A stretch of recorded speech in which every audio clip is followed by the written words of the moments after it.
할렐루야. 자, 살아계신 하나님, 처음 사랑을 회복해 하소서. 하나님과의 첫사랑이 회복되는 성령 강림 절기가 되기를 우리 함께 기도하면서 하나님 사랑, 이웃 사랑, 십계명의 말씀을 한 주씩 묵상하고 있습니다. 이제 어느덧 8계명, 8번째 계명까지 왔는데요. 자, 8번째 계명 한번 따라해 보실래요? 도둑질하지 말라. 도둑질하지 말라. 자, 오늘 우리가 함께 나눌 말씀은 도둑질하지 말라. 8번째 계명입니다.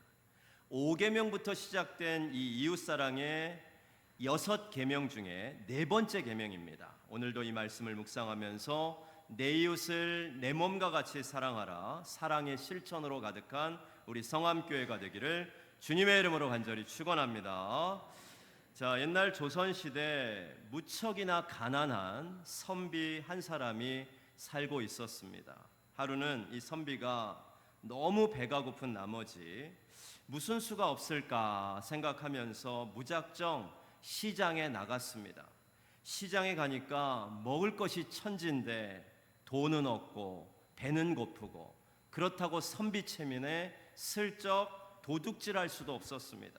그러던 중 좌판에서 잣을 팔고 있는 상인을 보고서 이 선비가 문득 좋은 생각이 떠올랐습니다. 선비는요, 수북하게 쌓여있는 잣을 손가락으로 가리키면서 이 상인에게 묻습니다. 이것이 무엇이요? 물었더니 상인이 대답합니다. 잣이요. 그래요. 잣이요. 그러니까 선비가 그 잣을 손으로 한 움큼 집어서 먹은 거예요. 웃지 못하시는 분은 지금 이해가. 잣이요 그래서 잣인 거예요. 예, 잣이요 그래서 잣이었답니다. 그러니까 상인이 아니 이보시오, 돈을 내고 먹어야지 이걸 그냥 먹으면 어떡합니까 하면서 막 화를 내니까 이 선비가 이번에는요 마침 옆에 놓여진 갓을 가리키면서 그러면 이것은 무엇이요? 그랬더니 상인이 또 대답해줘요. 갓이요. 그래서 이 선비가 갔답니다. 잣이요, 갓이요. 도둑질에 대한 웃지 못할 얘기입니다. 예로부터 우리 민족은 이 도둑질을 어느 정도는 관대하게 보는 그런 경향이 있었습니다. 그래서 우리가 쓰는 일상 언어에도 이 도둑이라는 말이 많이 들어갑니다. 사위를 가리켜서는 무슨 도둑이라 그래요? 사위가 무슨 도둑이에요? 딸 도둑이죠. 아니에요? 저는 딸이 없어서 참 다행입니다. 저는 못 줄 것 같아요. 사위를 가리켜서 딸 도둑이라고 하는 거예요. 식욕을 돋구는 맛있는 반찬을 가리켜서 뭐라고 합니까? 무슨 도둑? 밥 도둑이에요. 또 설이라고 해서 예전에 농촌에 수박설이, 참외설이 같은 일들을 우리나라는 어느 정도 묵인해주는 이웃들과의 정이 있고 인심이 있었습니다. 요즘은 뭐 그렇게 하면 난리 나겠지만요. 또 옛속담에 사흘 굶어 도둑질 안 할 사람 없다는 말처럼 옛날에는 나라에 흉년이 들고 먹을 것이 절박할 때 도둑질한 사람의 심정을 이해해주는 그런 마음도 있었습니다. 그러나 여러분 어찌 되었든지요, 도둑질은 도둑질입니다. 도둑질은 도둑질이에요. 도둑질은 분명 내 것이 아닌 다른 사람의 것을 훔치는 일이고 어떤 이유로든 도둑질이 옳다고 말할 수는 없는 거예요. 성경도 마찬가지입니다. 하나님께서도 이 도둑질에 대해서 매우 엄격하게 말씀을 하시는데요. 출애굽기 22장 1절을 한번 보실까요? 자, 읽어봅니다. 사람이 소나 양을 도둑질하여 잡거나 팔면 그는 소 한 마리에 소 5마리로 갚고 양 한 마리에 양 4마리로 갚을지니라. 아멘. 자, 이 법은요 구약의 율법 중에 배상에 관한 법으로 다른 사람의 소유나 재산을 함부로 누군가 도둑질을 하면 몇 배로 갚아주라고요?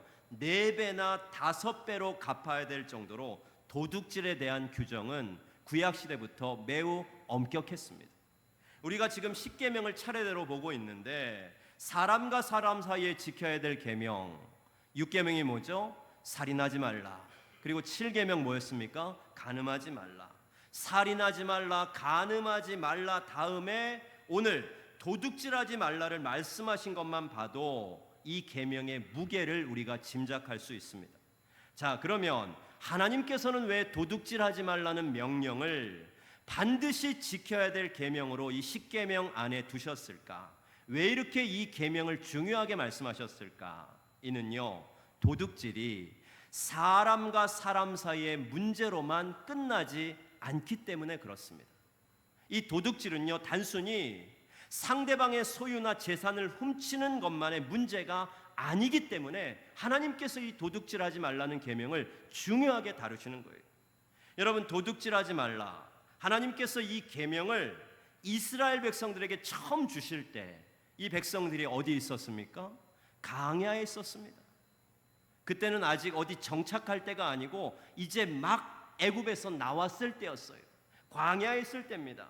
그때는 아직 사실 노예의 그 어떤 습성이 남아있을 때예요. 아직은요, 그냥 노예의 습성이 남아있을 때. 무슨 말입니까? 주인이 주는 대로 먹고 주인이 입으라는 대로 입던 그런 사람들이었어요. 말하자면 자기 소유가 없던 사람들이었습니다. 하나님께서 이 도둑질하지 말라는 계명을 이스라엘 백성들에게 광야에서 주실 때 사실 이스라엘 백성들은 자기 소유의 개념이 없던 사람들이에요. 애굽에서 430년을 노예로 살았던 사람들입니다. 자기 것이 없어요. 자기 소유가 없는 그런 사람들입니다. 그런데 이제 이 이스라엘 백성들이 자기 소유가 생기게 되는 겁니다. 언제부터? 출애굽할 때부터예요. 출애굽할 때부터 하나님께서 그들에게 특별한 하나의 권리를 주셨는데 그것이 바로 소유권입니다. 소유권, 쉽게 말하면 자기 것이 생긴 거예요. 노예 때와는 다르게 이제는 각자의 소유가 생긴 겁니다. 어떤 소유가 생겼을까요? 출애굽할 때 하나님 은혜로 애굽 사람들로부터 은금 패물을 가져 나와서 생긴 그 소유들도 있었지만은 그들이 이제 진짜 본격적으로 갖게 될 소유는 가나안 땅입니다. 지금 있는 광야를 지나 가나안 땅에 들어가면 그들은 이제 땅을 분배받게 되고 각자의 소유, 재산이 생기게 되는 거예요. 그런데 이 대목에서 이제 중요한 것은 뭐냐면 그들이 소유를 이제 갖게 됐다, 소유권이 생겼다, 자기 것이 생겼다, 어떤 것을 갖게 됐고 얼마나 갖게 됐다, 이게 중요한 게 아닙니다. 그럼 뭐가 중요할까요? 중요한 것은요, 이 소유를 허락해 주신 분이 누구인가? 이스라엘 백성들, 그 노예였던 사람들, 자기 것이라고는 하나도 없던 그 노예들에게 이제 하나님께서 그들에게 자기 것이라고 할 만한 땅을 주시고 재산을 주시고 소유를 주셨다는 거예요. 그러니까 이스라엘 백성들은 내가 얼마나 소유를 누리는가, 내가 어떤 땅을 분배받는가, 이걸 중요하게 생각할 것이 아니라 이 땅을 주신 분이 누구이신가, 본래 이 땅의 주인이 누구이신가, 그들의 인생의 주인이 누구이신지를 그들은 반드시 기억해야 했습니다. 시편 24편 1절에 아주 귀한 고백이 있는데 한번 그 말씀을 한번 읽어봅시다. 읽어보세요. 땅과 거기에 충만한 것과 세계와 그 가운데 사는 자들은 다 여호와의 것이로다. 아멘. 여러분, 우리가 살아가는 동안 항상 기억해야 될 말씀인 줄 믿습니다. 지금 나에게 주어진 것, 내 것, 내 집, 내 재산, 내 가족, 내 자녀, 나를 포함한 내 인생까지 모두 다 하나님의 것, 하나님이 우리 인생의 주인이신 줄 믿습니다. 자, 우리가 이런 믿음의 개념을 갖고 오늘 계명을 한번 봅시다. 이런 믿음을 가지고 이 도둑질하지 말라의 계명을 본다면요, 도둑질은 단순히 어떤 사람의 물건만 빼앗는 것이 아니라 누구의 것을? 하나님의 소유. 이 세상 모든 것이 하나님의 것이라면 도둑질은요, 단순히 그 사람의 것을 뺏어오는 것으로 그치는 것이 아니라 누구의 것을 빼앗는 거예요? 하나님의 것. 본래 하나님의 것이잖아요. 하나님의 소유, 하나님의 것을 빼앗는 일이라는 것을 우리가 반드시 기억을 해야 된다는 거예요. 여러분, 도둑질하지 말라는 계명 어떻습니까? 하나님의 것을 빼앗는다라고 하니까 갑자기 이 계명이 무겁게 느껴지십니까? 물론 저와 여러분 우리 중에 지금까지 살아오면서 이 도둑질하지 말라는 계명을 가볍게 여겨오셨던 분은 아마 없으실 거예요. 하지만 우리는 지금까지 이 계명을 대할 때 하나님과 연결해서는 생각해 보지를 못했습니다.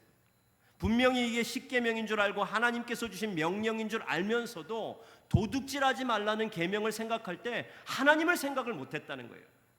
그냥 이 계명은 나하고는 별로 상관없는 계명이지, 내가 살면서 도둑질을 하겠어? 도둑질하면 어떻게 됩니까? 잡혀가잖아요. 도둑질하면 잡혀갈 텐데 내가 살면서 도둑질할 일이 있겠어? 마치 6계명 살인하지 말라, 7계명 간음하지 말라처럼 도둑질하지 말라의 계명도 사회법의 테두리 안에서 생각할 뿐이었습니다. 하지만 여러분, 도둑질하지 말라의 계명은 그렇게 지키는 계명이 아닙니다. 내가 잡혀갈까 봐 지키는 계명이 아니라 반드시 이 계명을 주신 누구 안에서? 하나님 안에서 이 계명을 우리가 생각해 봐야 돼요. 여러분, 한번 생각해 봅시다. 이 세상 모든 것의 주인이 우리 하나님이시라면 돈이나 물질이나 재산만 하나님의 것이라고 하는 것은 아닐 거예요. 여러분, 시간은 어떻습니까? 시간은 누구의 것이에요? 내 것입니까? 내가 내면 내 시간입니까? 그렇지 않아요. 시간도 본래 하나님의 것입니다. 그런데 만약 우리가요, 다른 사람과의 약속을 어떤 이유도 없이 그냥 막무가내로 다른 사람과의 약속을 함부로 어겨버렸다. 이건 뭡니까? 시간의 주인이신 하나님에게서 하나님의 것을 내가 도둑질하는 거예요. 또 기회라는 것은 여러분 어떻습니까? 기회는 누구 거예요? 기회는 내가 잡으니까 내 거지. 그렇습니까? 아니에요. 기회의 주인도 하나님이십니다. 하나님께서 주시는 기회 아니겠어요? 기회도 하나님의 것이에요. 그런데 여러분, 낙하산 인사, 그런 말 있죠? 높은 사람의 힘과 권력을 이용해서 회사에 입사하거나 승진하는 것, 낙하산 인사입니다. 그런데 내가 그렇게 낙하산 인사를 함으로써 어떻게 됩니까? 다른 누군가의 기회를 빼앗는 거예요. 누가 될지 모르지만 내가 그렇게 함으로 다른 사람의 기회를 빼앗는 것, 이 또한 기회의 주인이신 하나님에게서 하나님의 것을 도둑질하는 행위입니다. 이 기회라는 것과 관련해서 저를 비롯한 우리 목사님들이 회개를 해야 되는데, 잊을만 하면 한 번씩 들리는 얘기 뭡니까? 한국교회 목회자 세습에 관한 문제입니다. 아버지 목사가 은퇴하면서 아들 목사에게 당연한 듯이 교회를 물려줍니다. 아버지 목사가 은퇴하면서 당연한 듯이 아들에게 교회를 물려줘요. 여러분, 교회의 주인이 누구십니까? 은퇴하는 목사입니까? 그렇지 않아요. 교회도 하나님의 것입니다. 그런데 감히 어느 목사가 교회를 자기 소유인 것처럼 마음대로 아들을 앉혀놓고 사위를 앉힐 수가 있겠어요? 이 또한 교회의 주인이신 하나님에게서 하나님의 것을 도둑질하는 행위입니다. 목사들이 회개해야 돼요. 부정직한 상거래, 돈을 빌려주고 높은 이자를 받는 것, 부당한 뇌물을 받는 것, 다른 사람의 지적 재산을 훔치는 것, 모두 다 이 세상 모든 것의 주인이신 하나님의 것을 빼앗는 도둑질입니다. 여러분, 생각해보면 우리는 오늘 도둑질하지 말라는 계명 앞에 떳떳한 사람들이 아니라 부끄러운 모습들이 더 많은 사람들이었어요. 여러분, 하지만 우리 이 시간 너무 자책하거나 실망하지는 맙시다. 이 세상에 완벽한 사람이 어디 있겠어요?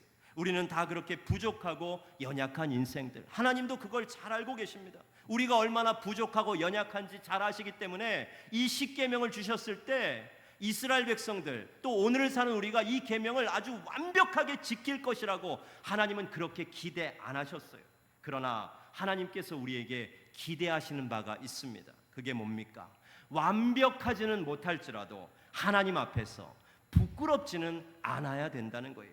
이 계명 앞에 내가 신앙인으로서, 그리스도인으로서 부끄러워서는 안 되는 겁니다. 어떻게든 이 말씀대로 살려고 내가 몸부림을 쳐야 되고, 믿는 자답게, 신앙인답게, 교회답게 이 세상 속에 살기를 하나님은 이 계명을 주실 때 우리에게 기대하신 줄 믿습니다.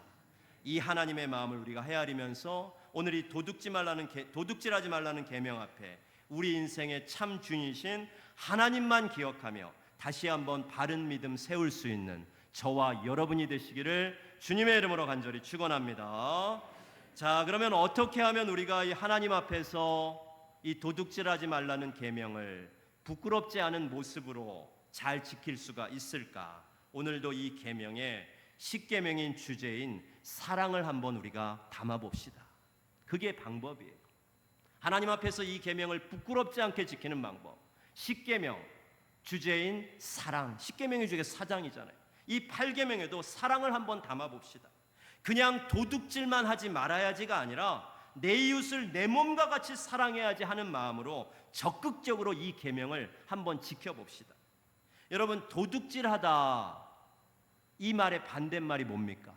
도둑질하다의 반대말이 뭐예요? 도둑질 안 하다? 그겁니까? 도둑질하다의 반대말이 뭐예요? 도와주다. 할렐루야. 야, 우리 성병철 집사님이 말씀을 잘 듣고 계세요. 여러분, 도둑질하다의 반대말은요, 우리 흔히 도둑질 안 하다라고 생각하잖아요. 그런데 그렇지 않아요. 도둑질 뭡니까? 남의 것을 뺏는 거잖아요. 이 말의 반대말이 뭐예요? 남의 것을 뺐다의 반대말. 남의 것을 빼앗지 않다가 아니라 진짜 반대말은 뭐냐면 내 것을 준다예요. 집사님 말씀처럼 도와주는 거예요. 이게 도둑질의 반대말입니다. 내 것을 주는 거예요. 남의 것을 빼앗는 것에서 반대가 돼요. 내 것을 줘야 합니다. 여러분, 내 것을 준다, 이게 뭡니까? 나눔입니다. 사실 엄밀히 말하면 지금 제가 내 것을 준다고 했잖아요. 그런데 제가 앞에서 얘기했잖아요. 이 세상에 본래 내 것은 없다고 했어요. 이 세상에 내 것은 다 본래 누구의 것이에요? 하나님의 것이에요. 그러니까 내 것을 나눈다는 것도 엄밀히 말하면 내 것 나누는 게 아니고 나에게 하나님께서 허락하신 것을 다른 사람을 위해서 나누고 베푸는 것.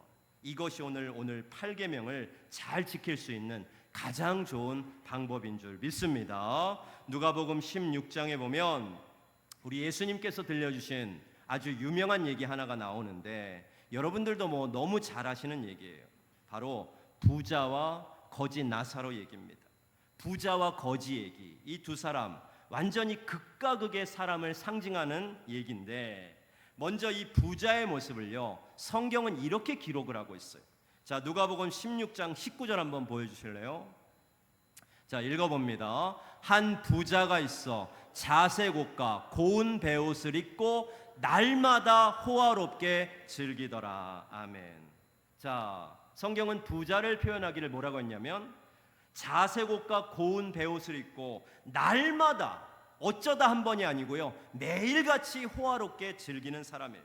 얼마나 가진 것이 많았는지 날마다, 그러니까 매일매일 호화롭게 즐기며 살아도 될 정도의 부자였어요. 그러니까 이 부자는 보통 부자가 아닙니다. 자, 그러면 또 다른 사람, 거지 나사로는 어떤 사람입니까? 말 그대로 거지입니다. 가진 것이 없는 사람, 모든 것에 결핍을 느끼는 사람입니다. 이 거지 나사로가 겪고 있는 여러 결핍에 대해서 누가복음은 굉장히 자세하게 기록을 해놨는데, 자, 한번 그 말씀 16장 20절 21절 보여주세요. 읽어봅니다. 그런데 나사로라 이름하는 한 거지가 헌데투성이로 그의 대문 앞에 버려진 채 그 부자의 상에서 떨어지는 것으로 배불리려 하매 심지어 개들이 와서 그 헌데를 핥더라. 아멘.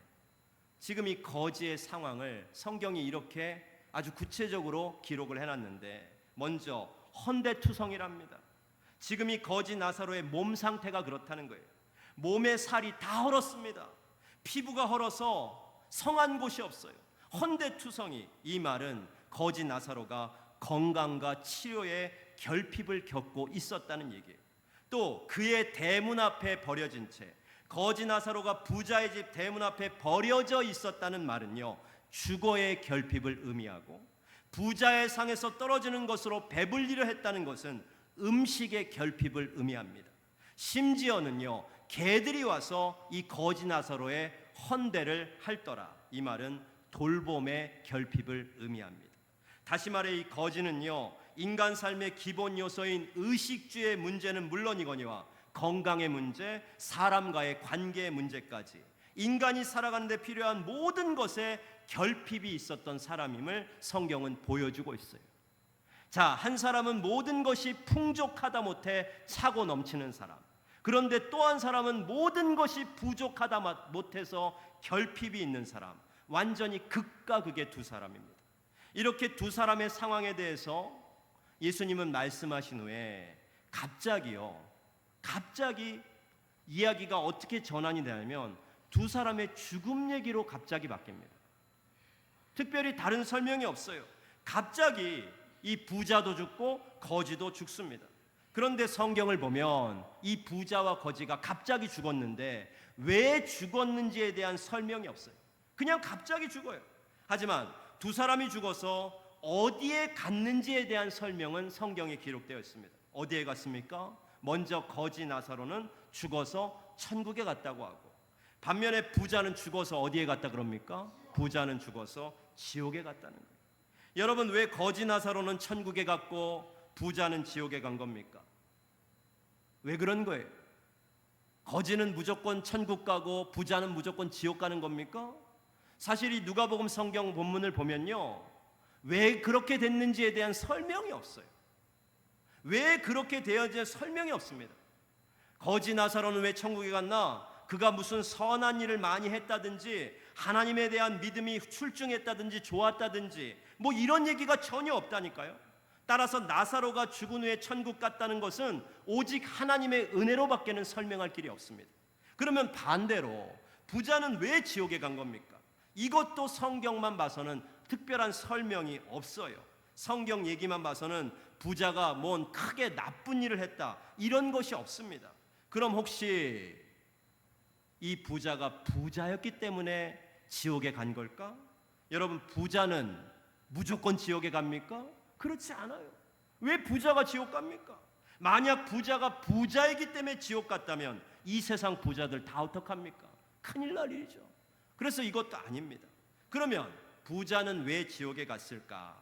성경에는 그 이유가 정확히 나오지 않지만 우리가 한번 생각해 볼 문제가 있는데, 자, 누가복음 본문 16장 20절을 다시 한번 보여주세요. 자, 읽어봅시다. 그런데 나사로라 이름하는 한 거지가 헌데투성이로 그의 대문 앞에 버려진 채. 아멘. 여기 보면 버려진 채라는 단어가 나오죠. 누가 버려진 거예요? 거지 나사로가 버려졌습니다. 그런데 어디에 버려졌어요? 그의 대문 앞에. 그가 누굽니까? 부자입니다. 부잣집 대문 앞에 이 거지가 버려졌어요. 그러니까 다른 곳이 아니라 부자의 대문 앞에 버려졌다는 것, 우리가 이걸 한번 생각해 보자는 거예요. 자기 집 대문 앞에 버려진 나사로, 여러분, 이 부자가 나사로의 존재를 알았을까요? 몰랐을까요? 자기 집 대문 앞에 버려져 있는 거지가 있는데 이 대문을 항상 드나든 이 부자가 이 거지의 존재를 알았냐는 거예요? 몰랐냐는 거예요? 당연히 알았습니다. 모를 리가 없어요. 거지의 존재를 이 부자는 분명히 알았어요. 그러나 이 부자는 알면서도 거지에게 아무것도 하질 않았습니다. 부자는 거지 나사로에게 특별히 잘못을 범한 것은 없어요. 성경에 그런 얘기는 없습니다. 너는 왜 내 집 앞에 이렇게 있느냐 하면서 아이고 더럽다 썩 꺼져라 하면서 욕을 했다든지 아니면은 막 폭행을 했다든지 이런 얘기가 없다니까요. 욕도 안 했고 폭행도 안 했고 나쁜 짓도 안 했습니다. 하지만 부자는 나사로를 돕는 일도 안 했습니다. 욕도 안 했고 폭행도 안 했고 나쁜 짓도 안 했지만 선한 일도 안 했다는 거예요. 그러니까 부자는요 아무것도 안 한 거예요. 분명히 부자는 거지 나사로를 도울 수 있는 기회가 있었습니다. 심지어 매일 자기 집 앞에 있었잖아요. 그런데 부자는 이 거지를 위해 아무것도 안 했다니까요. 부자는 자기의 그 많은 재물을 가지고 날마다 호화롭게 자기만을 위해서 썼지 다른 사람을 위해서는 절대로 쓰질 않았습니다. 그래서 지금 이 부자가 지옥의 고통을 당하고 있는 거예요. 이런 부자에게 본문을 보면 천국에 있는 아브라함이 이 부자에게 이런 말을 합니다.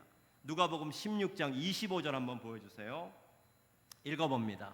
아브라함이 이르되 예, 너는 살았을 때 좋은 것을 받았고 나사로는 고난을 받았으니 이것을 기억하라. 이제 그는 여기서 위로를 받고 너는 괴로움을 받느니라. 아멘. 여기 보면 아브라함이, 천국의 아브라함이 부자에게 하는 말을 잘 보세요. 제가 노란 글씨로 표시했죠. 너는 살았을 때 좋은 것을 받았고 라고 합니다. 여러분, 이 말의 의미가 무엇입니까? 부자는 받기만 했다는 거예요.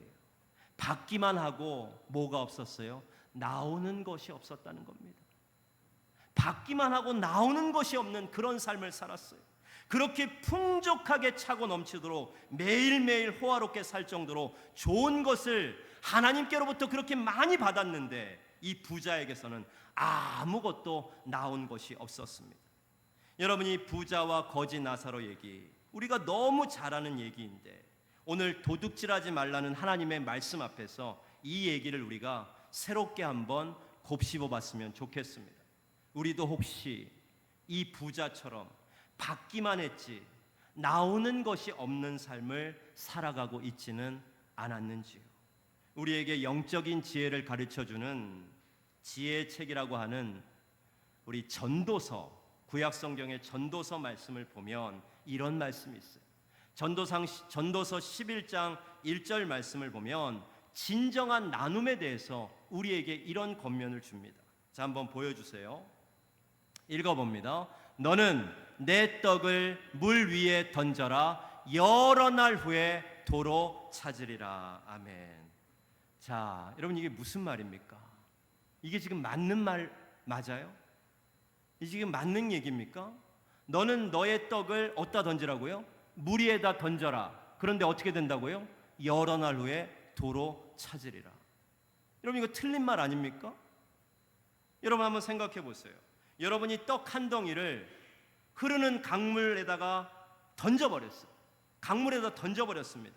그런데 여러 날 후에 바로 찾는 것도 아니고 그 다음 날도 아니고 여러 날 후에 내가 던진 강물에 던진 그 떡 찾을 수 있습니까? 못 찾아요. 절대 못 찾습니다. 다 녹아버리든지 어디로 떠내려갔겠죠. 내가 강물에 던진 떡은요 절대로 찾을 수가 없다니까요. 그런데 성경은 뭐라고 합니까? 찾을 수가 있대요. 그런데 언제 찾을 수가 있다고 말합니까? 여러 날 후에. 이게 무슨 뜻일까요? 이 땅에서는 그 떡을 못 찾지만 여러 날 후에 어디에서는 찾는다? 하늘나라, 천국에서 하늘의 상급으로 그 떡을 우리가 반드시 찾게 될 것이라는 말씀이에요. 여러분, 여러 날 후에 반드시 찾으리라. 하나님께서 반드시 우리에게 하늘의 상급으로 채워주실 줄 믿습니다. 제가 오늘 설교를 준비하면서 회개를 참 많이 했어요. 왜 회개를 했냐면 그런 생각이 들었습니다.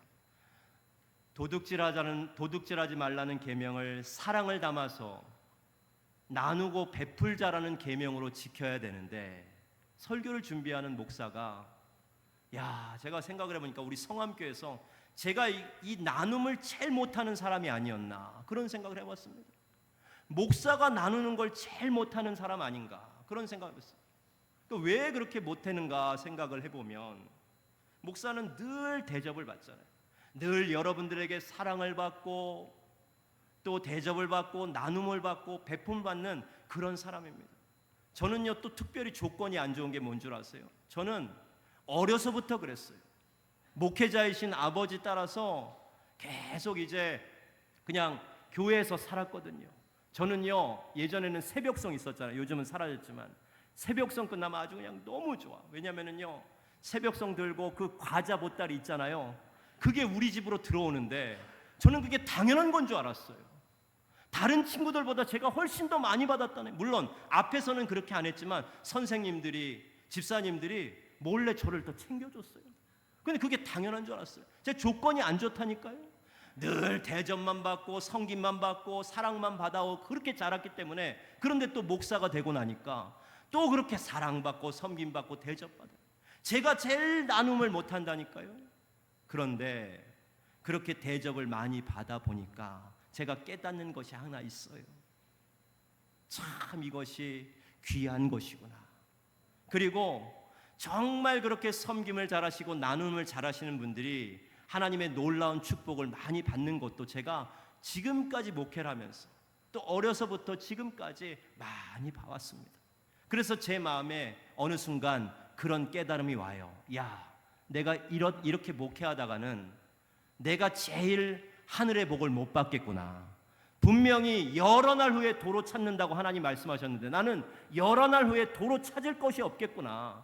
목사라고 그냥 당연하게 대접받고 섬김만 받다가는 내 복은 하늘나라에 없겠구나. 이런 생각이 드는 거예요. 그래서 제가 깨닫고 언제부턴가 목회하는 가운데 그래, 나도 할 수 있으면 좀 나눠야 되겠다. 교인들이 2번 대접하면 나는 1번이라도 대접해야 되겠다. 교인들이 3번을 대접하면 나는 그 3번 중에 1번이라도 대접해야 되겠다. 제가 여기서도 사실 이런 얘기 안 해야 되는데 오늘 말씀이 그렇으니까, 말씀 주제가 그렇으니까 처음이자 마지막으로 할게요. 여러분들, 제가 사드린 커피 잡숴보신 분 아마 여러 되실 거예요.